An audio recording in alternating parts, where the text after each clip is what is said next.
მოცავთ ყველას ძალიან კარგია რომ დღეს ისევ შევიკრიბეთ მოხდით და აუცილებელიც არის ეს. აი ეს რიტმი შევინარჩუნოთ.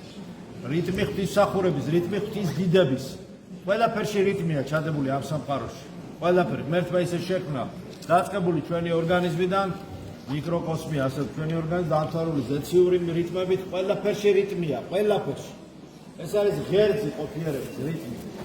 ამიტომ აუცილებელია რომ ადამიანმა ესე რიტმი შეინარჩუნოს, რეჟიმი შეინარჩუნოს ასე ვთქვათ ღვთის დიდების აი ესეთი თავისი გულისცემა ღვთის დიდების თავისი რიტმია ამ გულისცემას. აუცილებელია რომ ეგოიზმი დათქუნოს, ამპარტავნება დათქუნოს. ეგო და მე კი არ უნდა დაკარგოს ადამიანი, მაგრამ და დათქუნოს, დაიმდაბლოს, რომ გახსნას რაღაცა ბარიერი გადალახოს, ზღუდეს, ზღვარი გადალახოს თავისი ეგოიზმისა, ეს ობობის ქსელი გაარღვიოს და იმის იქით უკვე სულ სხვა დიდ სამყაროს დაინახავს და ფრაგმენტულად აყმას რეალობისა, ჯობია რომ ეცადოს აღიქვას სრული სურათი მისი ყოფნისა სად იმყოფება. ჩვენი ამოცანაა რომ ღვთის ნება, გლობალური ნება, რომელიც არის არამნებავს სიკვდილით, ცოდვილის არამედ მოქცევა და ცხოვრება მისი, გარდავტეხოთ ჩვენს ინდივიდუალურ ცხოვრებაში. როგორ გარდატყდება ეს ნება ღვთისა ჩვენს ინდივიდუალურ ყოფაში, აზრით, სიტყვით თუ საქმით. და დავინახოთ ჩვენი თავი არა მოწყვეტილი სამყაროდან და ადამიანებიდან და ასე ვთქვათ ყოფიერებიდან, სადაც იზოლირებულად როგორც გვახასიათებს ხოლმე უკიდურესად ინდივიდუალიზირებული, არა. სრული სურათის დანახვა შევეცადოთ ჩვენი ეგზისტენციის, სრული სურათი, სად ვიმყოფებით, რა ლოკაციაში ვარ, რა სიტყვის ღვთისდება ჩვენგან ამა თუ იმ ეტაპზე ჩვენი ცხოვრებაში. ეს ვეცადოთ რომ დავინახოთ. რა თქმა უნდა, ნეგატივი და უარყოფითი ხდება გარემოში, მაგრამ დამნაშავედ პირველ რიგში ჩვენა ვართ, ჩვენი არასწორი დამოკიდებულებაა. ღვთის ნებისადმი, სამყაროსადმი, მოყვასისადმი. სამი ტიპის სოდობია, ხო, ღვთის წინააღმდეგ, მოყვასის წინააღმდეგ, საკუთარი თავის წინააღმდეგაც. აი აქ რაღაცა გვეშლება, ან ღვთის წინააღმდეგ, ან მოყვასის, ან საკუთარი თავის, საერთოდ სრულად სამყაროს წინაშე. ღვთის ქმნულ რეალობაში ვიმყოფებით დროისა და სივრცის კონტინუუმში და გვეშლება რაღაცა და ამიტომ ვეცადოთ უნდა რომ ჩვენი ეგოიზმი დავამდაბლოთ და მეტად მიუსადაგოთ ღვთაებრივ რეალობას ჩვენი ინდივიდუალური ყოფა. და არა დაუპირისპიროთ მას და ვეცადოთ რომ ჩვენ ვიყოთ რეჟისორი ჩვენი ცხოვრებისა. რეჟისორი ზეცაშია. ჩვენ თანა რა თქმა უნდა ოპერატორები ვართ, თანა მოქმედნი ვართ. ჩვენ ვართ თავარი გმირი, მოქმედნი ჩვენი ცხოვრების დრამის, მაგრამ მაინც ფაქტორები ბევრი იქნება, მაგრამ ფაქტორები იქნება ისეთი რომ ჩვენ უნდა დავიწყოთ საკუთარი თავის გამოსწორებით, ამაზე მიგვითითებს და არა მოყვასის გამოსწორებით. ის მერე შეხედავს და სიტუაციას და რეალობას გენერირებს მერე შენ და გამოსწორდება. ყველაზე დიდი ნიშანი იმისა რომ ადამიანი დეგრადირდა, ეს არის ამპარტავნება. სიყალბის შეგრძნებას, რომ დაკარგავს ადამიანი, როცა დაკარგავს თავისი საკუთარი ცოდვის შეგრძნებას, სიყალბის შეგრძნებას, დაკარგავს თავისი ასე ვთქვათ ადეკვატურად საკუთარი თავის შეფასებას დაკარგავს. აი ეს არის პირველი დეგრადაციის ნიშანი. საკუთარ უარყოფით ნეგატივს არ ხედავს და თვითკრიტიკის ჯანმრთელი გზნობა რომ არა აქვს. აი ეს არის ყველაზე ნაღდი ნიშანი იმისა რომ ადამიანი დეგრადირდება უკვე.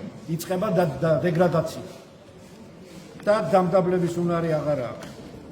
და თვითთაყვანისცემას ითხოვს და თვითმსახურებას ითხოვს და თვითგანდიდებისკენ მიისწრაფვის და თვითთაყვანისცემის, თვითგანგმერთობის ახალი რაღაცა შეიმუშავა და ასე შემდეგ. ფსიქიური რაღაც მდგომარეობა. ამიტომ არ შეიძლება თუ გინდა თანამშრომლობა რეალობასთან, არ შეიძლება შენ რომ გამოიყო და დაუპირისპირდე, ან აკვარიუმიდან იყურო, ან რაღაცა იმიდან, დამცველი აპკიდან. აქ უნდა იყო. ტკეპნო უნდა ბილიკი და იმ დატკეპნილ ბილიკს, როცა ტკეპნი მაშინ გაიყვალება გზა. როცა შენ თანამშრომლობ ქვეყნიერებასთან, ღვთისნებასთან სინერგიაში ხარ, მაშინ ახარ ჰარმონიაში უნდა მოიყვანო შენი თავი რეალობასთან და მაშინ ახარ სწორ ქრისტეს გზაზე, ჯვარს მაშინ ატარებ.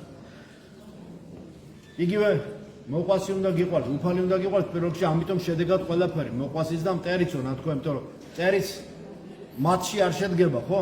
მატჩი თუ მტერი მოწინააღმდეგე თუ არ აკავს ოპოზიცია, მატჩი არ შედგება, ხო, როგორც თამაში ცოტა პარტიული შედარება, მაგრამ რო არის სპორტში, თუ არ არის პარტნიორი, სპარინგ პარტნიორი, ასე ვთქვათ, მაშინ არ დგება, საინტერესო აღარ არის საყურებელს. ამიტომ ეს ის მტერიც შენგან შენთვის არის. დაარქვი, გინდა მტერი, გინდა მასწავლებელი. ყველაფერი ბასა, ყველაფერი ტექსტია. მტერი მოყარე გასაგებია, ყველა მასწავლებელია ჯამში. მერე რო გახვალ მოვლენებიდან მერე შეხედავ, თურმე რა ყოფილა და მერე ჩანს.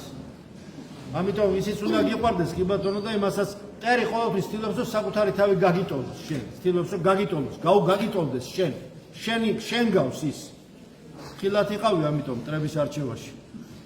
ესეც სხვა თემა. ამიტომ არ შეიძლება რომ გამოეყო და შენი სირაქლემის მდგომარეობაში ჩადგე და დახუჭო თვალები, რეალობას დახუჭო. ის სუდია, ეს კარგი, აი ესეთია. და მადლობდე ღმერთს, მუდამ ლოცულობდე, მუდამ მადლობდე, მუდამ გიხარობდეს.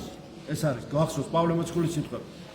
ძალიან კარგია ეს ყველაფერი და ამას ქვია ღმერთთან მიახლოების გამწმენდელი პროცესი, რომელიც სრულიადაც არ გულისხმობს კომფორტს, ნეტარებას ხوار, მაგრამ სიამოვნებებს, ცხოვრების რაღაცა ის ფუფუნებით წესს, ამა სოფელში სიხარულებს, ასე ვთქვათ, შვინვიერს და ასე შემდეგ. სულაც არ გულისხმობს ამას. მე მგონი პირიქით, საწინააღმდეგოს გულისხმობს, მე მგონი ხვდებით ამას.